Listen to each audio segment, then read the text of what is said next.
And we are back with another episode of Upward and Onward. And today we are joined by our guest, Anat Sagi. Hi. Hi. She is the owner of the Mosaic Table. And I met Anat, it was a week ago, I think. Yeah. And it was Falafel Friday. And prior to that, I'd posted on Instagram. And luckily enough, one of my good friends, CJ, his mother, responded and said, "You have to try the Mosaic Table." So I said, okay, let's check them out. Went over to their Instagram, saw it's Falafel Friday, saw a bunch of beautiful dishes that you all need to try. And I was like, whoa, Friday's coming up. I got to get there. So luckily, we went. We had a great time. Anat greeted us, and she brought us some beautiful dishes, some pita chips, some hummus, baba ganoush, basmati rice. It was phenomenal. Without a further ado, Anat, welcome. Thank you for joining us. Thank you so much. Pleasure. Great to be here. Thank you. Thank you. And I think what would be helpful for everyone who's watching and listening is if you could just walk us back before the Mosaic Table and maybe tell us about who you are and maybe just your childhood, upbringing, anything of that nature. Sure. Wow, it's been a long story. Yeah. I'm from Israel. I was born in Israel, and we moved here when I was 7 years old. Moved to Brookline, Mass, and I grew up there. And my aunt, and my uncle had a French restaurant in Coolidge Corner in Brookline, and that is where I really got my beginnings in food. And at 9 years old, whatever, eating escargot and like trying different things. And that's pretty cool. It is really cool. It is really cool. So I've always been kind of open to delicious foods and great foods and trying different things. And when I was 9, also I started my kind of passion because I used to answer the phones on Sundays, Sunday brunch, and my uncle was really into it. My aunt was he was the chef, she was the front of the house, and and people and guests liked it. So I just kept on with that all the years, and we used to cook in my house. Also, it's a big, kind of tradition, that Middle Eastern, family thing. And so no formal training, no formal training, but lots of love and being a part of something like cooking together. Yeah. And I've just been in the restaurant industry since then. I think 2 years into Brandeis University, they asked me to declare a major, and I was like, I love restaurants, so thanks, bye. That works. Appreciate you guys. And and so I've just been doing that, and I've traveled to different places to learn about different cuisines, like the West Coast when East Coast was just developing. And so that's a little bit about my history. And then I was living in Israel for 10 years, got back here 2004, and was really looking to kind of figure out what was going on. Moved to Rhode Island about 10 years ago, and I've done everything in my career for as far as like bussing tables and serving and managing, and I worked here at Al Forno, which is fantastic, serving tables and help people open restaurants. And then, right before COVID, my last job was at Gracie's and as the service and hospitality director. Nice. Yeah. That's really cool. How was that? Was that fun? That was a lot of fun. Yeah. I loved working at Gracie's. I learned so much because as a server, you really are, they have such attention to detail when it comes to food, sourcing, and then even more so, their wine pairing is a huge thing. So you really are immersed in this world of learning and a desire for people, for the community. You're learning a lot from people, and so it was really, really cool, and lots of trips and education for the team. So that's really awesome to hear about all of your experiences prior to the Mosaic Table and really working in Rhode Island, at Al Forno, at Gracie's, and even before that, as a child growing up in Brookline, where your uncle and aunt, you said, had a French restaurant. Is that correct? Yeah. That's really, really cool. French continental cuisine, I think it was called. Sounds fancy. It was called the Veronique restaurant, So it was in Coolidge Corner, you said. I grew up, or not grew up, I went to college in Brookline, as you may know, and I'm curious, where exactly in Coolidge Corner was it? Right on the corner of I guess Radio Shack used to be next to Yep. there, but right on the corner there of Harvard and Beacon. Yeah. Wow, that's a great spot. Fantastic. Yeah. I mean, it was beautiful. I just recently found some pictures Oh, and nice. just seeing the linens. It was like back in the day when there was a washer and dryer in the basement, and like Wow. you'd wash all the linens Yeah. and fold them, and I loved folding the napkins. Yeah. And, like I just was always kind of like a sponge to all the tell. stuff that was going on. I loved working with the servers and in the kitchen, and I've never had a kitchen job like officially. Yeah. I don't think, but I see. Interesting. very interested always in the foods. I can tell. So I saw by doing my research that you became a graduate of, I think it's Hope in Maine. Yeah. Is that correct? Yeah. Okay. So what is Hope in Maine? Wow. Hope in Maine is an incubator kitchen. And what that is that they have, so they're a building with 5 different kitchens, and they are supporting new businesses by, so while there are other buildings that have incubator kitchen or have ghost kitchens and you can kind of rent out space, which is how that happens, Hope in Maine takes it a step further by, when you sign up there, you're signing up also to receive information from a team, a really great source, a wealth of information of people who can help you with everything from your finances to getting your certificates to pricing and marketing and opening the doors for a world of things such as tabletop shows or connecting you with people who they think may be a good fit for you. So so I started at Hope in Maine. It's really, in my opinion, a great way of you don't have to have a brick and mortar. Yeah. You could just go and start off with a brand and see what you like, see what you don't, and try out stuff without having that commitment of opening up a whole thing. Interesting. That's super cool. And Hope in Maine I remain a member there, even though the goal is to graduate, because then they've helped you, supported you, and you have you then go on and you either open your own place, or they have they also what do you call it, like jar things. I don't what is that called? Mason jars? Not mason. Well, I don't know, like salsas and sauces. Like they do all of that on a larger scale for people. I see. And they also so and they have their market, their Meet Your Maker market. So Nice. So I'm still a member there and have a good time there. That's awesome. Yeah. So what is the experience like working in an incubator kitchen? Because I think of it like I have only worked in chain restaurant kitchens, so I've seen how hectic it can get, and I'm curious, is it hectic in the incubator kitchens? Like, are people like trying to do their own thing and you're maybe bumping shoulders, or everyone's really nice to each other? Number one, it's a great community. You start off with a cohort. So you're about 5 or 6 businesses who you go through, I think, 6 different like classes or so, if you want to call it about that. And it touches on all of those things of marketing. They bring in an expert to talk to you and kind of like, and you're working within the group. So those, if it could be marketing, it could be bookkeeping, it could be a variety of things. So you're kind of working with that group, and then you see people in the hall because you're renting out space and it's only you in the kitchen. Oh, okay. So they have a gluten-free kitchen that is completely, so really wonderful for people who are just making gluten-free products. Nice. They have, and then they have the other kitchens, there's like more of a baking focused kitchen. Okay. So you're renting a space and it's just you. Okay. Good to when know. you're renting it. Yeah, and it's 24/7. That's really And they have, cool. you can rent dry storage space, freezer, cooler space. So really fantastic. Interesting.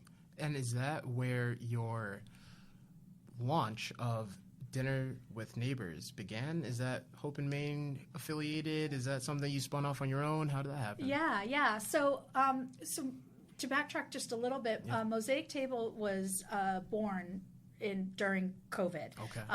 And the restaurant Gracie's had shut down for a while, and though we were planning and thinking and about different things to do, I was living amazingly on a farm with friends. Really? And it was amazing. Yeah, Moonrose Farm That sounds in Rehoboth. awesome. It was I couldn't have asked for like a better experience, honestly. Yeah.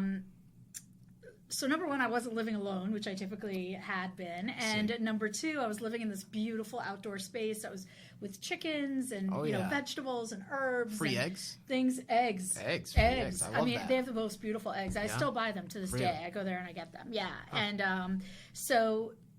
and when we would go, we would cook together. Like everybody would cook at a different day, and if you needed some herbs or whatever, you just go down to the field and like snip whatever you needed. Oregano or za'atar or whatever it is, and you'd cook with it. And so that was an incredible experience, and that really I'd loved cooking all my life, and I loved cooking when I was managing and doing all that, but that was a lot of hours of my week, and I didn't really have time to focus on that. Despite the will. So I then had the time to cook, and the women who own the farm, one of them is a fantastic executive pastry chef, got like best 30 under 30.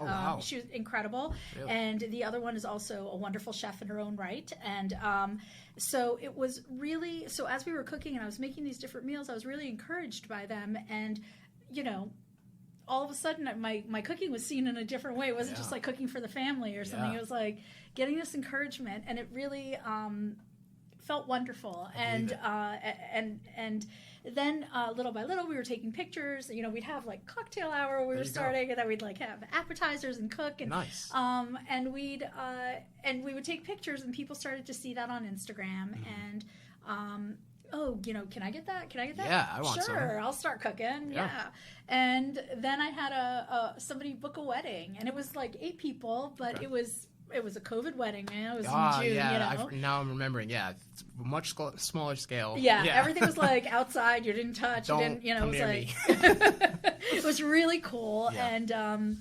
And so I put that together, and I was cooking on the farm, and then it was like, all right, you gotta like take this out of the house, and so I went to Hope in Maine, and Lisa Raiola, who is an incredible leader, and this is Hope in Maine is her baby, and she is a president there, and I got to talking to her, and she really understood it and what I was doing, and she knew my background and my attention to detail and hospitality.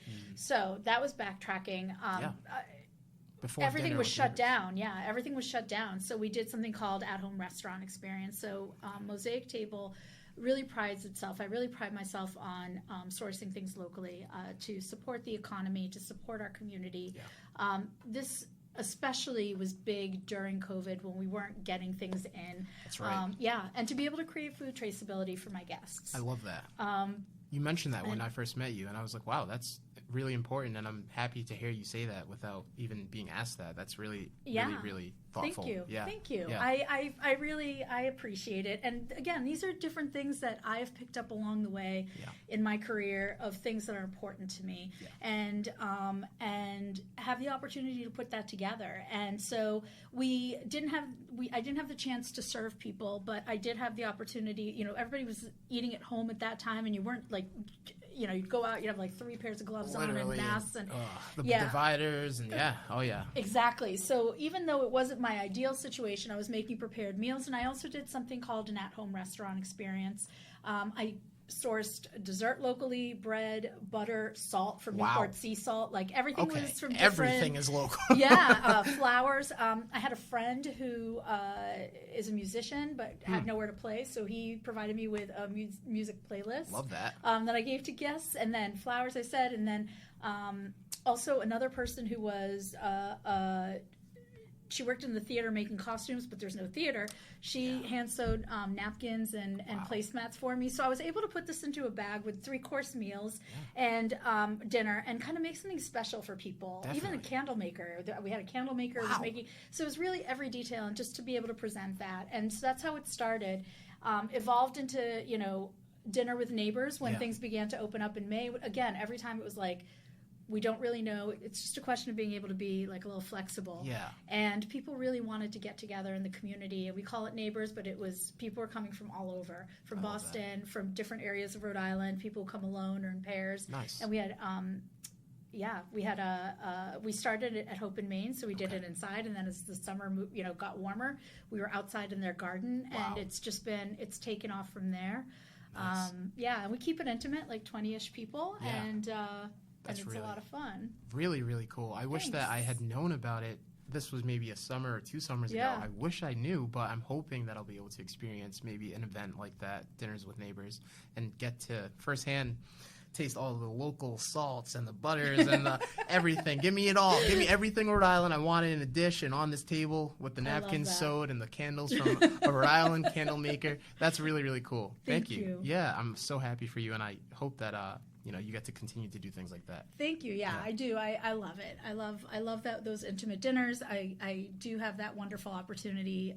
People hire me to do dinners at their homes. So as a private chef, it's just really a blessing to provide those meals. Everything is sourced locally, so it's fresh, and you get that flavor. That just comes from what you're sourcing and bringing in, and then cooking with passion and having that for them. That's right. Yeah.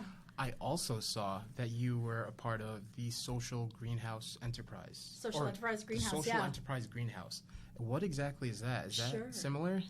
So SEG is, it was an accelerator program. Okay. So you had to be, you got interviewed, you applied, and then you got interviewed a couple times, and you would need to get accepted. And it was a group of 16-ish people, I think it was, that got accepted. And it was a program, so we were meeting virtually, and but they would bring in experts in different fields to help you bring your business to the next level. So you're not learning in theory, you're learning while you're working on your business. I love that. It was, it's so great. We were talking earlier about accountability. This was great because you had to, number one, show up with your, with the homework done and in order to continue. But you're working with the same people, and that just kept you coming together. And right now, I'm doing something similar, and so that was a fantastic program. And I was happy to recently see that I had achieved what my goal was. You do a pitch at the end, and everybody's watching, and then the pitch from the pitch you win. You could money, some sort of grant or something. So I think it was Citizens Bank was giving like $5,000 or something to a small business. And then now I'm doing something with Santander Bank and Babson College, which is really cool, and I love it, and learning so much. We're only on week 2, but it's incredible. And again, it's handpicked. I think this is their seventh cohort, but this one is about food businesses and is in New England. And within the group, because there's 90 people, they put you into a smaller group, and these are the people that you kind of work with. And it's for me right now, it's fantastic because everybody's in the same boat, learning, knowing. Maybe you've gone through it, maybe you can help, and the suggestions, and it's really nice to work with people who you don't have to give the whole background to. They just know because they're doing it. Yeah, that's right. So that's right. That's really cool. Yeah. So is that more geared towards? Is that not as geared towards maybe like the marketing and the bookkeeping and all of those things, and it's more practical, like hands-on cooking? Is that what this program that you're involved with now is? I wouldn't say that. I mean, it is food and all that, but it's taking it to it's a lot of businesses that are all that have all succeeded and gotten to a level, and now are growing to the next level. So the word escapes me of what it's called when you grow, but it's taking it to the next level, and so there are a lot of challenges. I think that when I was growing up, this is one of the many things that when I was growing, that I've learned is the first year, if you own a restaurant, the first year you lose money, second year you break even, third year you begin to see money. Yeah. And that was the sign of a successful business. That's what I've heard, yeah. Yeah. I don't own a restaurant. Yeah. COVID has happened. It has. A lot of things are going on. A lot of changes are going on. And the things that we could count on as lessons that we may have learned in our life or, we've seen are not really what they are. Now it's a matter of really kind of, okay, maybe I did well now, but is it going to continue? And all of the pivoting and moving around. So I feel like these last few months and going into the rest of this year and moving forward, we're beginning to understand what is what the new norm will be, and I think that the new norm is very different than anything we've seen in the restaurant or hospitality industry. I agree. I totally agree. Yeah, I feel like some of the things that were birthed through COVID, at least in my experience, is like things like the QR codes for menus, and things like to-go drinks. Like that seems to be like totally okay now. I don't know how okay it was before, but now you go to a restaurant, they're like, not hey, really. Do you want road sodas? Yeah, you want to go? Like, wait, is this allowed? Will I get pulled over after this? But hey, it's cool. You know, some things that weren't so normal before that definitely are now, the good and the bad. But thank you for telling us about both SEG and the Hope and Main Incubator Kitchen. That was my pleasure. That must be super cool, and I hope that if you're listening and that's something that interests you, you can look into maybe something like Hope and Main, and that can be a good 100%. jumpstart for you to get your passion into your business. So, and Hope and Main is also opening a place downtown in Providence. So they're opening another kitchen. Well, I think in this coming year they will be. So yeah, they are fantastic. The programs that they create are amazing. Nourish Our Neighbors, all of that. I believe it. Cool. So I'm curious. Yeah. Was it that you were just on the farm and you were cooking and things kind of got to a place where it's like, wait, I got to take this outside of just the house. I got to take this outside and get some people to try my food? Or was it prior that you were thinking, wait, the Mosaic Table, that sounds cool. I know in my head, like, I want to do this and I'm ready for it. When exactly do you know you were ready to begin the Mosaic Table? Dang. So I think I knew that I was searching for something different and greater than what I was doing. And I don't mean, I don't want to belittle all the things I've done when working for others, I've learned so much from. Yeah. But I think that I've always known that I wanted to do something for myself. And when I've been offered, we'll invest, go open a restaurant, I'm like, no, and just shy away from it. And I didn't know why, but like a person with the knowledge that I had, like the knowledge that I've gained in my life and the things that I've done, what do you do with that? Yeah. Like, what do you, except for typically go and open a restaurant. Yeah. And so I was at a point, so, when we were on the farm and I again, kind of always seeking, what am I going to do next? What's going to happen? I'm so grateful to my housemates because they really instilled in me a confidence and lit the fire that was there, just like the pilot light was on. Yeah. It just the fire just was like, yeah. Love just that. Love that. So it was them that maybe encouraged you or inspired you in ways that they even maybe weren't thinking about themselves to start something of your own. Is that correct? Yeah, they gave me, I know what I thought of them. I didn't have that confidence in me. And I think that I always was like, a chef is blah, blah, blah. Like there was a definition to everything. Yeah. And I think that even though I lived that, I don't think I really believed that. I don't know how to say. I don't know how to explain that. I don't think that it helped me open that up to be like to feel free to be who I am and to do things that don't necessarily maybe make sense to somebody else, but this makes sense to me, and I'm going to pursue it. And it feels good. Good. It feels damn good. Yeah. Hell yeah. I totally hear that. And I think a lot of people can relate to that, where you maybe look to other people and you're like, oh, this person's doing so well. Or they're so great at what they're doing. They're so cool.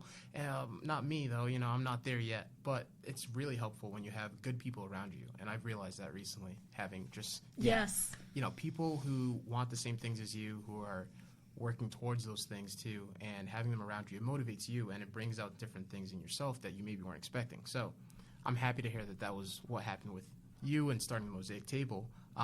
So why Mediterranean and Middle Eastern food? I'm curious.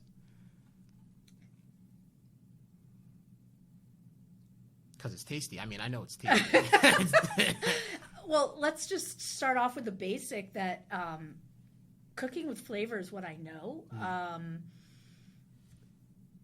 I grew up, my family, my mother, my family, my aunts, my uncles, cousins, Israel, just the flavors of Israel have always, that's us. Like, that's what we do. And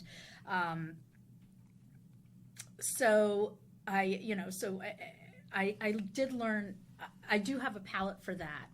And I think that as I was looking at recipes, and I'm not like a recipe, I've never been like, oh, okay, I'm going to follow this recipe exactly. I look at a whole bunch of recipes about, let's say I want to cook, I don't know. I remember when I wanted to make like, this is so goofy, like chicken tortilla soup or something. I was like, this was anywhere before this time. And I remember just looking through a zillion recipes just to get an idea, and I can taste what I'm looking for, and I can see what, the commonalities are, and I get the flavors, and then it creates. So I just found that fresh flavors speak to me. Beautiful herbs and spices. Yep. I tasted all of them in the dishes that you made, and it looked good. It tasted good. I felt good after I ate it too. I think that's one of the most important things that I took away. I felt great the day after too. So one of the ladies who was working at Long Live mentioned that to me. Oh, wait till you see how you feel in the morning. And I was like, okay, all right. And she was saying that in regards to thinking that I would feel great in the morning, and she was right. So that was really cool for me. Thank you. Yeah. Thank you. Thank you for sharing all of that, too. And what I'm also curious about is I saw on the website for Mosaic Table, Mezze, the word Mezze. Did I pronounce it correctly? Yeah. Okay. What exactly is Mezze, and what is it to you? Sure. Okay. So Mezze's come out a lot. I will say, okay, Mezze is, Mezze is salads, dips, slaws, sauces, small plates, pickles, anything like that.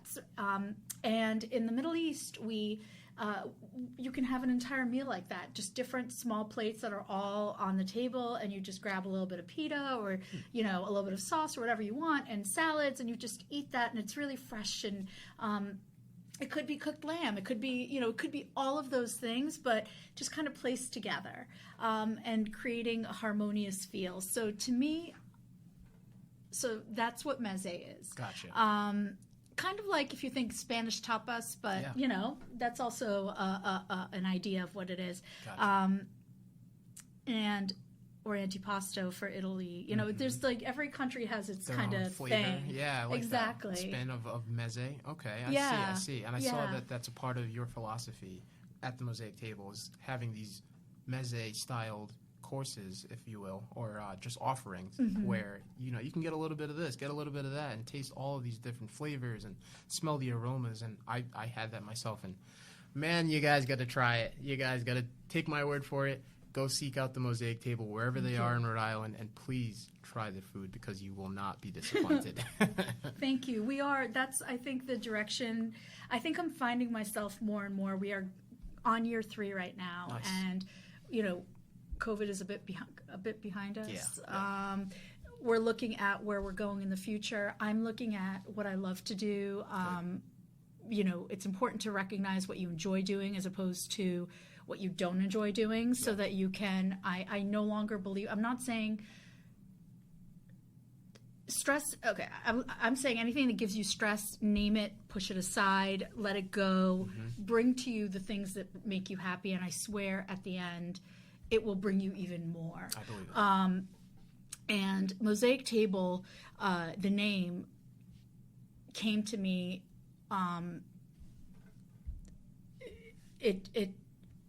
Mosaic Tables signifies quite a bit. So it starts with ingredients that build a dish. Okay.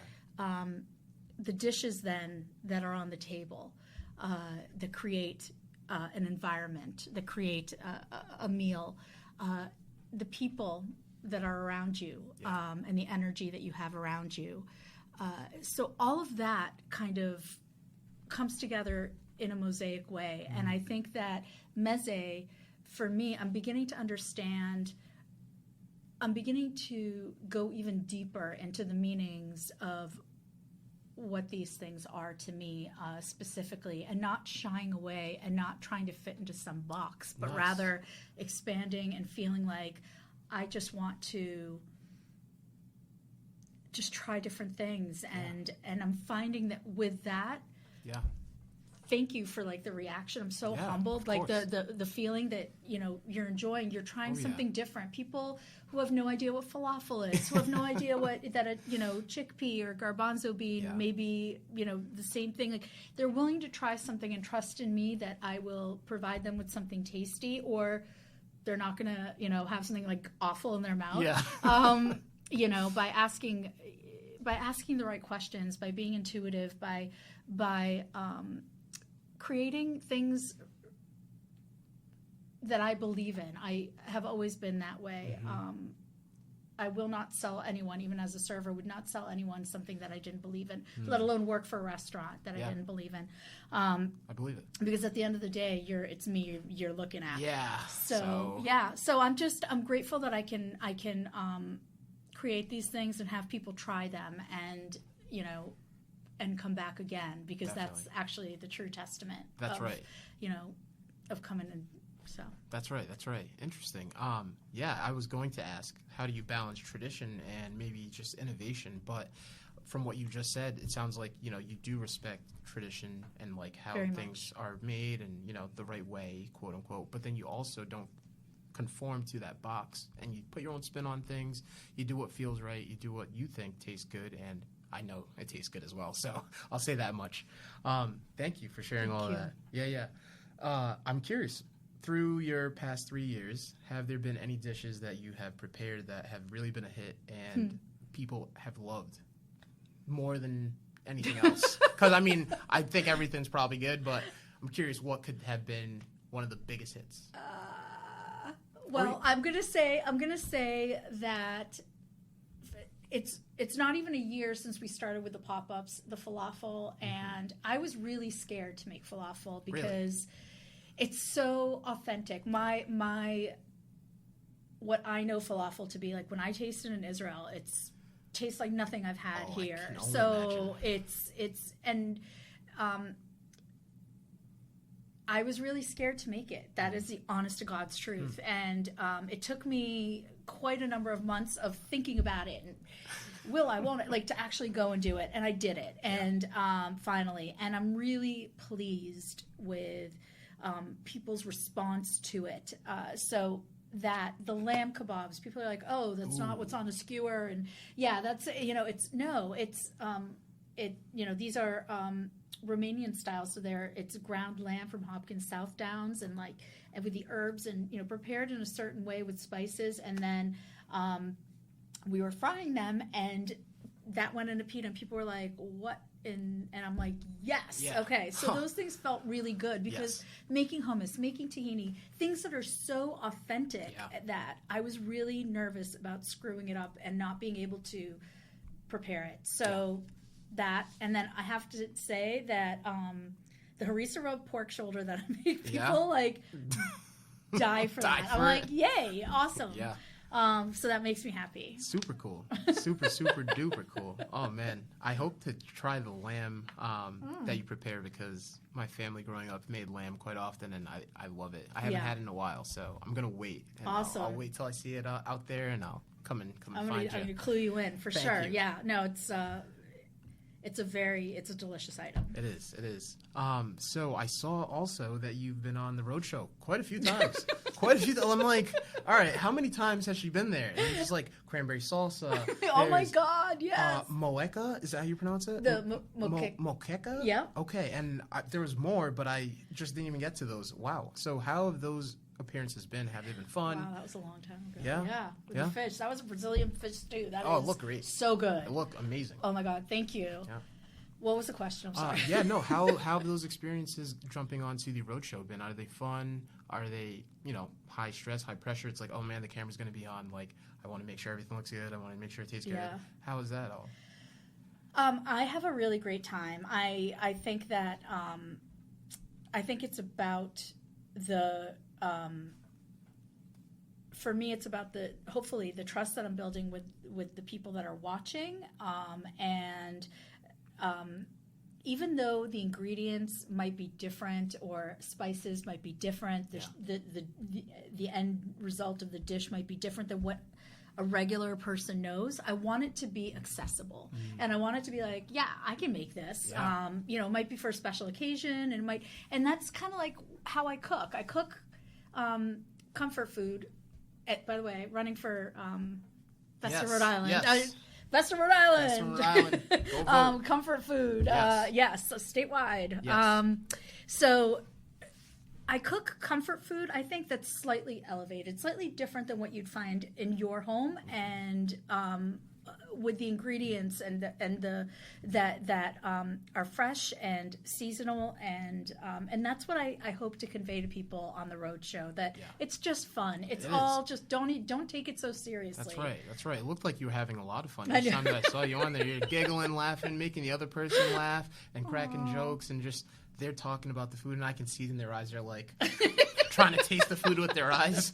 But they're so great over there. Yeah, I love it. Yeah, they're really cool. I appreciate that they can call, and I feel comfortable enough to be like, sure, no problem. Nice. I'm grateful for that. Oh yeah.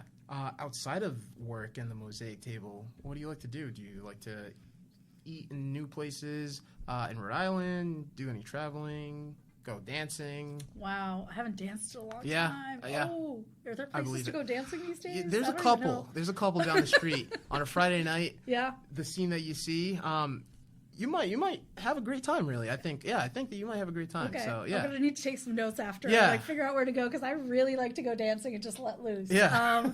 That would be a lot of fun. What do I like to do? So this does keep me busy, and there are a lot of different aspects of it. So it's not always cooking or always on the computer. There's so many different things that I do. So that keeps me occupied. But I do love traveling when I can. I love going to places and experiencing the culture. I don't necessarily need to go to like all the museums are great, don't get me wrong. I appreciate it. All of, but I really enjoy sitting down in a cafe somewhere and watching and experiencing that kind of culture and the people and living that life for a little bit. So when I go on vacation, it's not really to like, I have a hard time just saying, okay, I'll go sit on a beach. And that's it. Which is nice and all, but right. It's just not me. But so I'm trying to do at least one trip a year. I went to Israel last time. It was the first trip I've done since COVID. I've been to Thailand. I've been to 3 different times to Italy, like different areas. Wow. I love Italy. And like I've never been to Rome, but it's because I like going to different areas. You'll be back. You know. France. Wow. I did. Yeah, with Gracie's, it was really cool because they do these culinary trips. So I had the opportunity to go and travel with them and go on these cruises, which I never thought I would be a cruise chick, but this was like an what do you call those river boat cruises? Oh yeah. And so got to see Croatia and Montenegro, which I would love to go back to, and different places in Greece, which were amazing.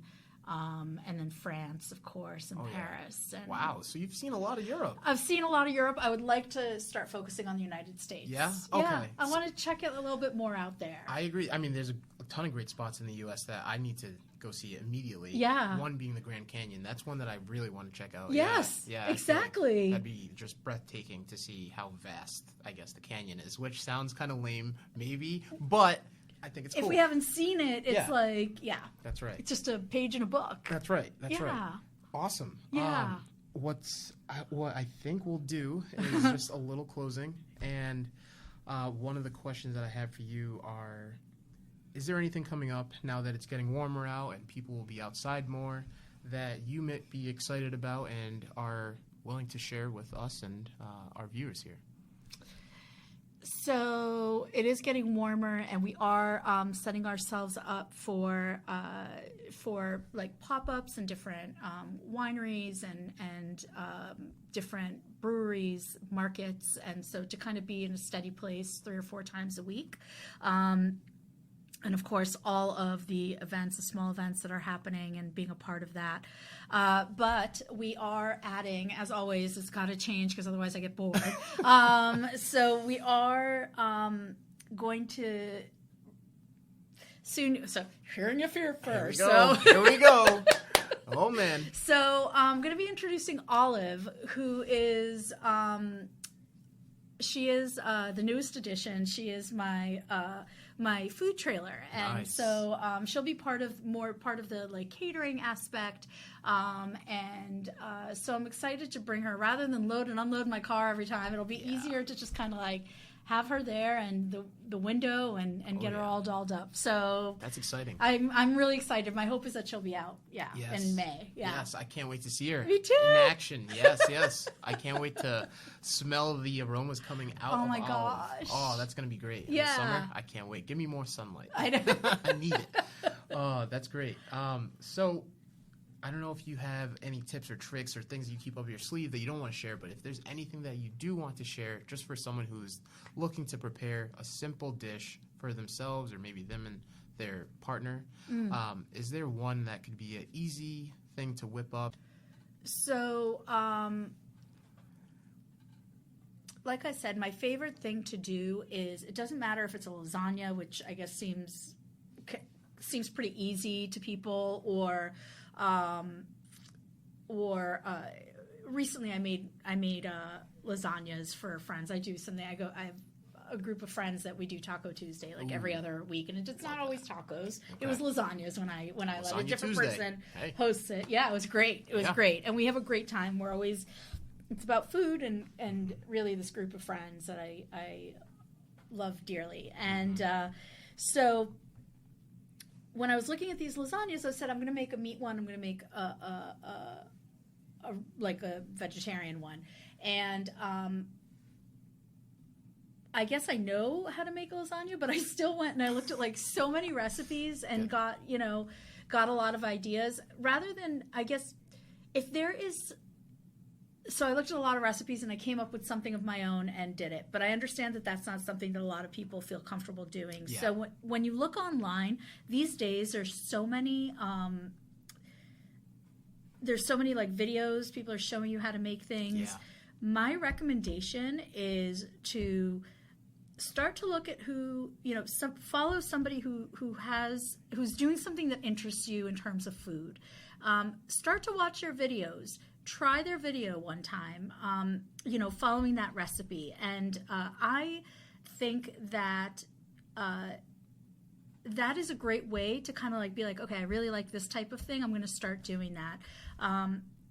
One tip, trick, whatever, that I think is really helpful when it comes to reading recipes. So when I read recipes, I look at 2 things. I look at what the writer is saying and what their kind of focus is when they're talking about the recipe. If they're like, oh, you could trade out this for this or this for that, I think that there's an idea there that gives you like focus of what they're creating in their recipe.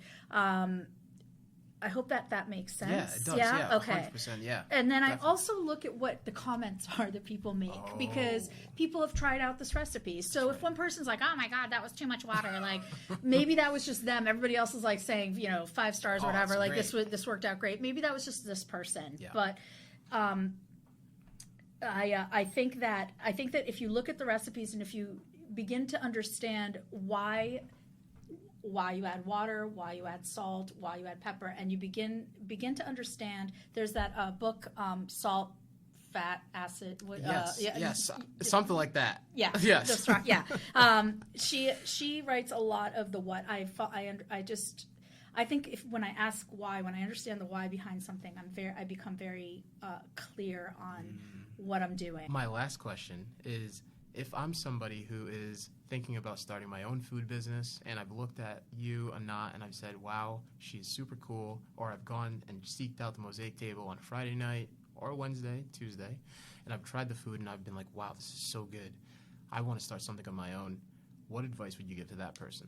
Sure. So I'm grateful that if somebody approaches me, to be able to share with them how I started. If they're passionate, generally my first thing is go to Hope in Maine, contact, Hope in Maine. Yeah.